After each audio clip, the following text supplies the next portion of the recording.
ரொம்ப நாளாகவே நான் ஷேர் பண்ணணும்னு நினச்சிக்கிட்டு இருந்தேன் இந்த மாங்க் மோட் ஃபைனல் 60-70 டேஸுடைய அப்டேட் தான் இந்த வீடியோ. ரொம்ப நாள் முன்னாடி நான் ஷேர் பண்ண ஒரு விஷயம், 2021 முடிவுலேயும் நம்ம ஜான் 2022 ஆரம்ப அந்த ஒரு மாதம் வரைக்கும் மாங்க் மோட் ஒரு பயிற்சி எனக்கு நானே செயல்படுத்திக்கிட்டு இருந்தேன். அதாவது கிட்டத்தட்ட 108 டேஸ் இந்த ப்ராசஸ். ஒரு ஆல்மோஸ்ட் ஒரு 50 டேஸ் வரைக்கும் நான் அப்டேட்ஸ் கொடுத்துருந்தேன். 30 நாள் வரைக்கும் எப்படி நான் ஃபீல் பண்ணேன், 50 நாள் என்ன நான் ஃபீல் பண்ண அப்டேட் பண்ணியிருந்தேன். இந்த வீடியோ மீதம் இருக்கிற அந்த 108 நாட்களில் மீதம் இருக்கிற நாட்கள் எப்படி போச்சு, என்ன நடந்துச்சுன்றதை அப்டேட் பண்ணுறேன். இது முழுக்க எனக்கு நானே எடுத்துக்கிட்ட ஒரு ட்ரையல் கோர்ஸ் தான். ட்ரையல் கோர்ஸ்ன்னு சொல்கிறத விட நான் கொடுக்க நினச்ச ஒரு ஃபார்மேட்டட் கோர்ஸை நான் ட்ரை பண்ணி பார்க்குறதுக்காக நானே எனக்கு 108 டேஸ் நானே இந்த ப்ராக்டிஸ் நான் செஞ்சுக்கிட்டேன். ஒரு நார்மலாக நம்ம எடுத்துக்கிற ஈர்ப்பு விதி பயிற்சிகளுக்கும் இதுக்கும் உண்டான ஒரு வித்தியாசம் அப்படின்றது வெறும் டீடாக்ஸை மட்டும் மையப்படுத்தி இந்த பயிற்சிகள் கிடையாது. மாங்க் மோட் அப்படின்னா உடனே ஏதோ நம்ம செயின்ட் ஆக போகிறோம் அந்த லெவல்லையும் கிடையாது.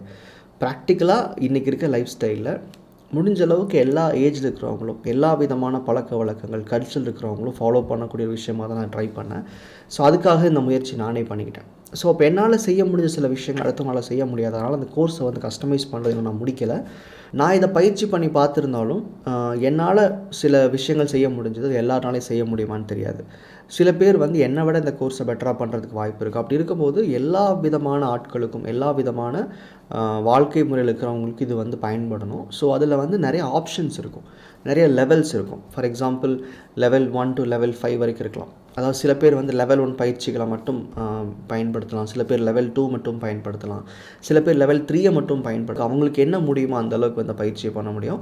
ஸோ இது ஒரு வே ஆஃப் ஒரு டிரான்ஸ்ஃபர்மேஷன் பயிற்சி தான். ஸோ ஒரு 50 நாளுக்கு அப்புறம் என்ன நடந்துச்சுன்னு சொல்லிடுறேன்.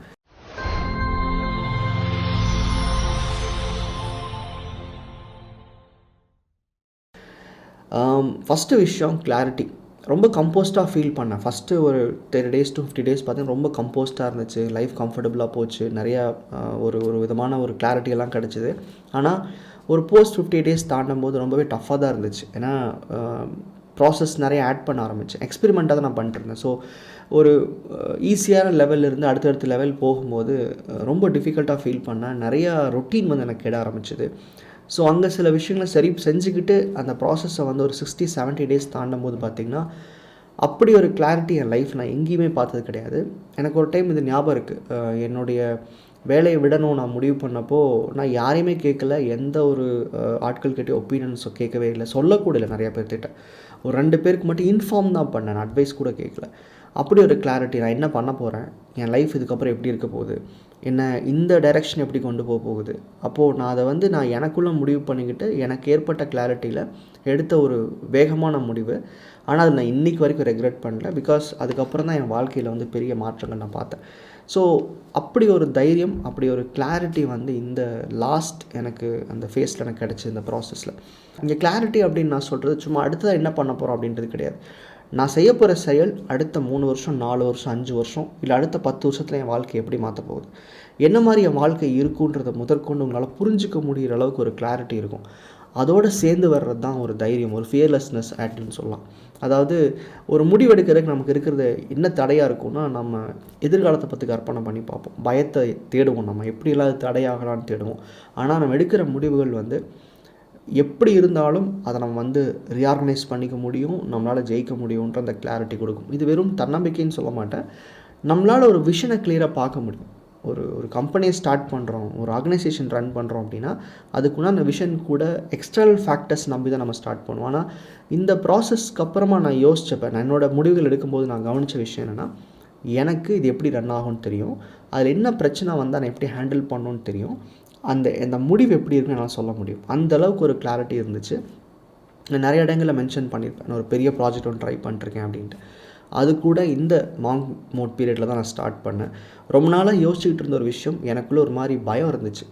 எப்படி நான் இவ்வளோ வேலையை முடிச்சிருவேன்னா, நான் இப்போவே கம்ஃபர்டபுளாக இருக்கேன், என் லைஃப் ரொம்ப ஈஸியாக ரன் ஆகுது, எனக்கு தேவைகள் பூர்த்தி ஆகுது, தேவைக்கு மேலேயும் நான் சந்தோஷமாக தான் இருக்கேன், நான் ஏன் இந்த ரிஸ்க் எடுக்கணும் அப்படின்னு ரொம்ப நாள் யோசிச்சுக்கிட்டு இருந்து அதை கிடப்பில் போட்ட ஒரு விஷயத்த என்ன தான் நடக்குதுன்னு பார்ப்போமே, அப்படி என்ன போயிடும். நான் எல்லாத்தையும் வச்சுக்கிட்டு நான் லைஃப்பை ஸ்டார்ட் பண்ணல. I started with 0. பட் என்னால் இன்றைக்கி எதுவும் மாற்றிக்க முடியுது அப்படின்னா இந்த ஹோல் ப்ராசஸ் நான் திரும்பவும் பண்ண முடியும். ஏன்னா நான் 0லேருந்து 100 வந்த ப்ராசஸ் ரொம்ப என்ஜாய் பண்ணேன். ஸோ அப்போ என்னால் வந்து எதை நான் 0 பண்ணிக்கிட்டாலும் திரும்ப என்னால் 100 கொண்டு வர முடியும்னு தெரிஞ்சிருச்சு. ஸோ அந்த ஒரு கிளாரிட்டியை அந்த 3 மந்த்ஸ்க்கு எனக்கு கிடச்சிதுன்னு சொல்லலாம்.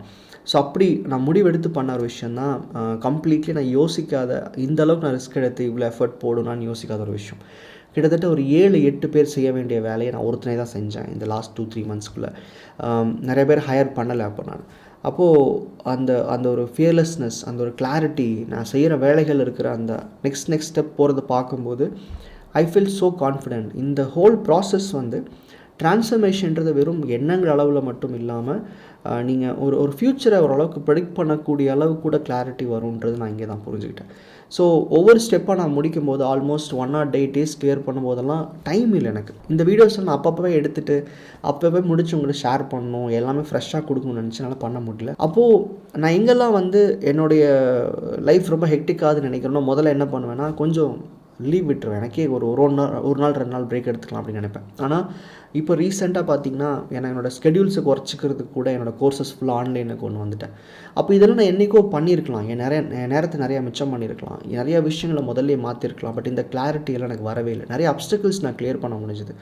ஸோ இந்த மாங்க் மோடுன்றது என்னை பொறுத்த வரைக்கும் not only on a mental level, இன்னொரு லெவலில் ஃபிசிக்கல் லெவல் நிறைய சேஞ்சஸ் நீங்கள் பார்க்க முடியும். பிகாஸ் சில கைண்ட் ஆஃப் டயட்ஸ்னால் இட்ஸ் நாட் லைக் வெஜ் தான் சாப்பிட்ணும் அந்த மாதிரி கிடையாது.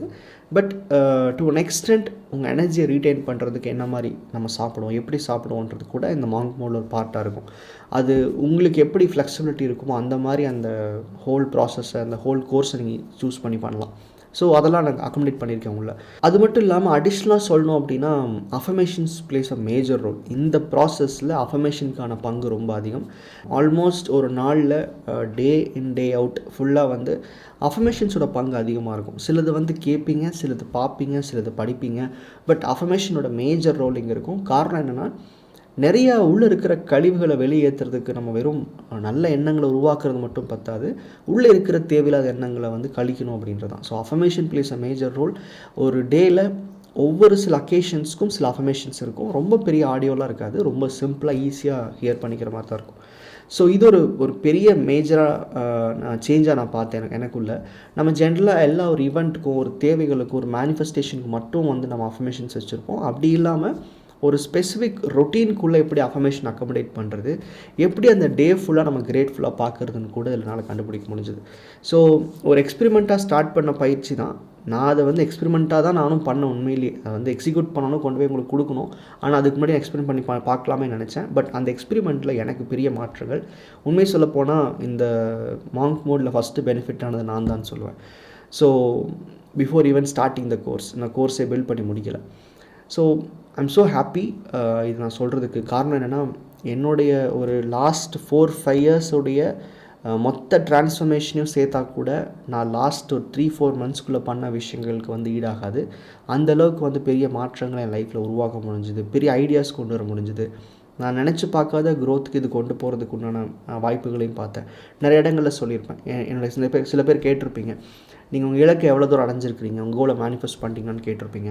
நான் எப்பவுமே சொல்கிறது என்னென்னா என்னோடய இலக்கில் நான் 10% கூட ரீச் பண்ணேன்னு சொல்லியிருப்பேன். பட் இந்த 4 மந்த்ஸ் நான் எடுத்துக்கிட்ட சில முயற்சிகள் வந்து என் இலக்கை அட்லீஸ்ட் ஒரு நெக்ஸ்ட் ஒரு 70-80% கொண்டு போகிறதுக்கான எல்லா ப்ரீ பிளானையும் பண்ண முடிஞ்சுது. ஸோ அந்த மாதிரி ஒரு கிளாரிட்டி அண்ட் ஃபியர்லெஸ்னஸ் வந்து எனக்கு இந்த மாங்க் மோடு மூலமாக தான் கிடச்சிது. வெறும் இது மட்டும் கிடையாது, இன்னும் நிறையா பெனிஃபிட்ஸ் இருக்குது. பட் அதை கோர்ஸாக உங்களுக்கு ப்ரெசென்ட் பண்ணும்போது இது எப்படியெல்லாம் உங்களுக்கு செயல்பட போகுது. நான் வெறும் கோர்ஸ்னு கொடுக்கும்போது எப்பவுமே சும்மா கொடுத்துட்டு போயிட மாட்டேன். நீங்கள் ஒரு விஷயம் செய்கிறீங்கன்னா அதுக்கு பின்னாடி இது ஏன் பண்ணணும், எதுக்கு பண்ணணும், இது பண்ணால் என்ன மாறும், பண்ணாட்டி என்ன பிரச்சனை, இதை நான் கிளியராக எக்ஸ்பிளைன் பண்ணி தான் அந்த கோர்ஸ் நான் கொடுப்பேன். ஹார்ட்லி ஒரு 1.5 months to 2 monthsக்குள்ளே கொடுக்க பார்க்குறேன். இது நம்ம ஆன்லைனில் epicrecap.com தான் வரும். ஸோ இது வந்து ஆன்லைன் கோர்ஸாக தான் இருக்க போகுது. பட் இதுக்கு குரூப் கால்ஸ் இருக்குமா, என்ன இது ஒன்றா பண்ணுவோமா, இதெல்லாம் நான் சொல்கிறேன், உங்களுக்கு அப்டேட் பண்ணுறேன். பட் மற்ற நம்ம courses like life coaching or art of healing relationship 126 days இந்த மாதிரி கோர்ஸ்லாம் ஆல்ரெடி நம்ம சேனலில் இருக்குது, ஆல்ரெடி நம்ம வெப்சைட்டில் இருக்குது. ஸோ இஃப் இன்கேஸ் நீங்கள் அதை வந்து பயன்படுத்த நினச்சிங்கன்னா அதை பயன்படுத்துங்க. மற்றபடி மாங்க் மோட் பற்றின அப்டேட்ஸ் வந்து கொடுக்கறத விட கோர்ஸை டேரெக்டாக ப்ரெசென்ட் பண்ணலான்றது ஐடியா. ஸோ அந்த ப்ராசஸ் ஆஃப் டெவலப்பிங், அந்த கோர்ஸ் டெவலப் பண்ணும்போது சில விஷயங்கள் உங்க கூட ஷேர் பண்ணி ஷேர் பண்ணுறேன். அதர்வைஸ் அந்த கோர்ஸை டேரெக்டாக உங்களுக்கு வந்துடும். ரொம்ப நன்றி.